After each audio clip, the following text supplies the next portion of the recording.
সরকারের কি অবস্থা এখন, সরকার কিভাবে দেখছে? আমরা তো সরকারের পক্ষ থেকে একদম অলমোস্ট দিন তারিখ শুনলাম, যত তারিখের মধ্যে এত দিনের মধ্যে এনসিপি জুলাই সনদে স্বাক্ষর করছে, কিন্তু আমরা সেই লক্ষণ দেখতে পাচ্ছি না।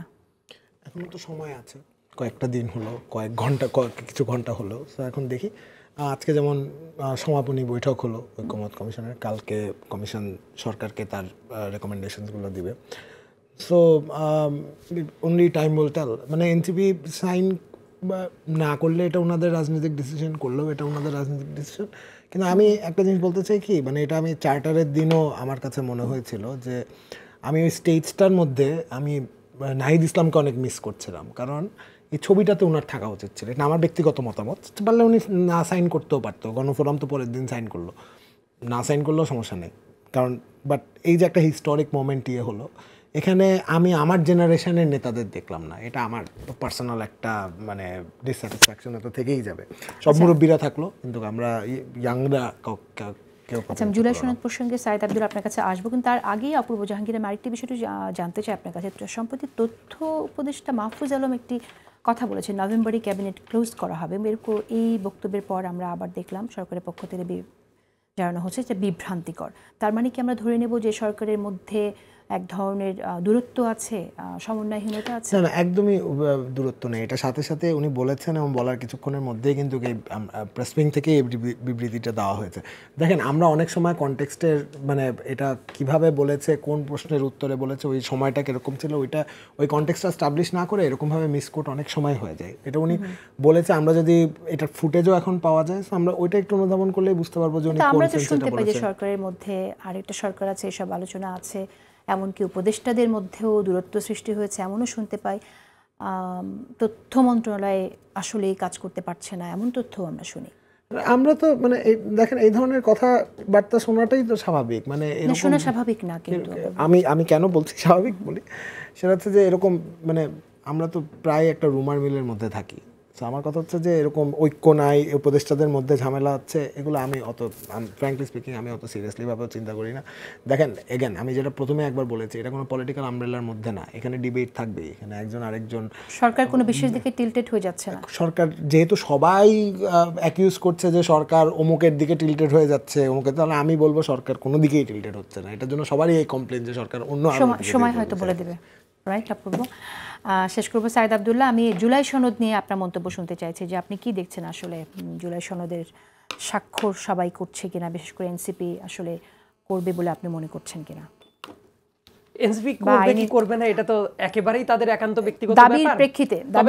তাদের যে অবস্থা, ওই অপূর্ব জাহাঙ্গীর ভাই যেটা বললো যে সবাই মিলে যদি করতো, কারণ আসলেই তো গণ অভ্যুত্থান একসাথে যারা করেছিল, মানে গণ অভ্যুত্থান মানে কি একটা ব্যাপার বারবার করে সবসময় যদি বলে যে ছাত্ররাই করেছে, দেখেন এমন অনেক মানুষ মারা গেছে যারা অনেক বয়োবৃদ্ধ ছিলেন, যারা রাজনৈতিক দলের অনেক অ্যাক্টিভিস্ট আছেন, তারা মারা গেছেন। সো এটা ছিল গণ অভ্যুত্থান সবার, এবং সেই জায়গায় যেহেতু একেবারে লিডিং রোলে ছাত্ররা ছিল, সো তাদের যেহেতু প্রতিনিধির একটা দল, সেটা যদি থাকতো তাহলে আসলেই দেখতে ব্যাপারটা খুবই সুন্দর লাগতো।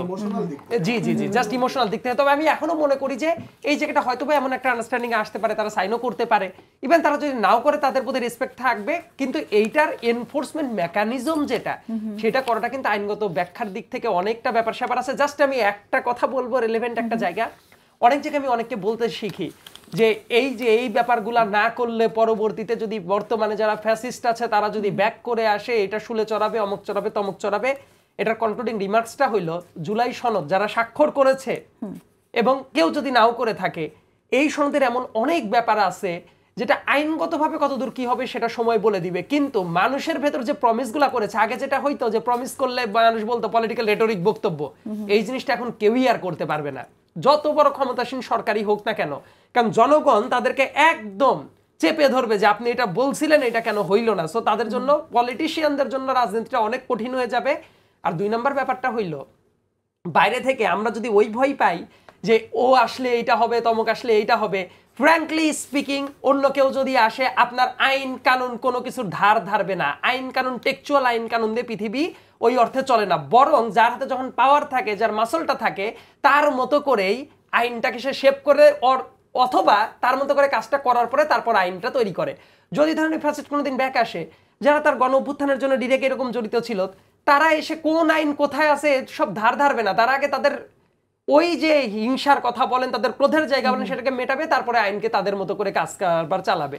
সো আমি এই কারণেই বলি যে একটা আইন বা কোনো কিছু হইলেই সেটা প্রোটেক্টেড থাকবে, এটা ভাবার কোনো কারণ নাই।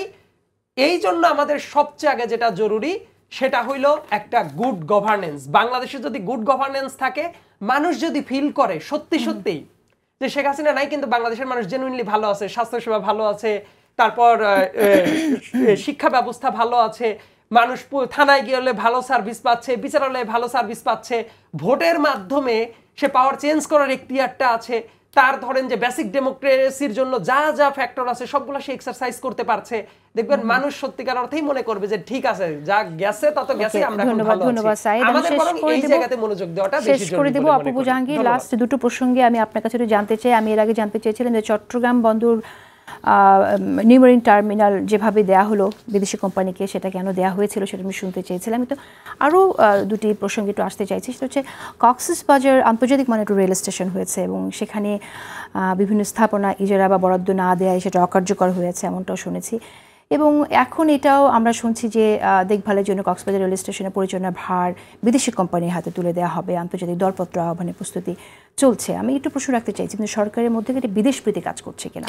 না, একদমই না, সরকারের প্রতি কোনো রকম বিদেশ প্রীতি কাজ করছে না। আমার কথা হচ্ছে যে সরকার ওভাবেই ডিসিশন নিচ্ছে যে যদি মনে হয় যে না এখানে অন্য কোনো কেউ আসলে বাংলাদেশের জন্য বেটার, যেটা সরকার সেইভাবে ইয়ে করছে। এটা টেকনিক্যালিটিস হয়তো আপনার রেল মন্ত্রণালয় থেকে আরও ভালো মতো বলতে পারবে, কারণ আমি ওই ডিপার্টমেন্টে কাজ করি না। কিন্তু আমি কোনোভাবেই দেখি না যে সরকার বিদেশি কোনো প্রীতি আছে যেটার কারণে এই ধরনের ব্যাপারগুলো হচ্ছে। আচ্ছা, আরও দু একটি আমরা দেখছি যে মেট্রো রেলের মতিঝিল থেকে কমলাপুর যে প্রকল্প, সেখানেও ভারতীয় একটি কোম্পানি বেশিরভাগ ক্ষেত্রে কাজ পেয়েছে। সো এইগুলো নিয়ে আমরা আশা করছি আবারও ভবিষ্যতে কথা বলতে পারবো আপনার সাথে। কিন্তু যে বিষয়টা না জানলেই না, সেটা হচ্ছে আমরা দেখছি যে বাংলাদেশ টেলিভিশনে চেক বাউন্স করছে। রাষ্ট্রায়ত্ত প্রতিষ্ঠানের এই অবস্থা কেন? এটা খুবই মানে এটা আমি ইভেন আমিও যে কয়টা টক শোতে গেছি ওখানেও কিছু চেক বাউন্স করেছে, সত্যি কথা বলতে। এটা আসলে না বললেই না। দেখেন, এই বিটিভি লাস্ট 15 বছর কীভাবে ছিল, ইভেন 15 বছর না, বিটিভি লাস্ট 20-30 বছর বিটিভির হিস্ট্রিটা কী ছিল, কীরকম ছিল, এটা আমরা দেখে এসেছি। এখন চেষ্টা চালানো হচ্ছে যে এটার থেকে যাতে বিটিভিকে যাতে আমরা আরও ভালো মতো একটা জায়গায় নিয়ে যেতে পারি। সো টেকনিক্যালিটিস ইয়ে হচ্ছে আর কি, যে উন্নতির দিকে। সরকারের কি অর্থের অবস্থা, মানে অর্থের সরকারের অর্থ না, এটা বিটিভিকে তো সহযোগিতা করতে হবে। বিটিভি যদি এখানে আপনার খারাপ অবস্থায় চলে যায়, তাহলে বিটিভিকে তো সরকারকে টেকাতে হবে। কিছু নীতিমালা আছে, কিছু নীতিমালার কথা কিন্তু উঠছে। আমরা প্রায় কনভারসেশনে দেখি যে বিটিভি, বিএসএস, এদেরকে সবাইকে এক জায়গায় নিয়ে আসা যায় কিনা।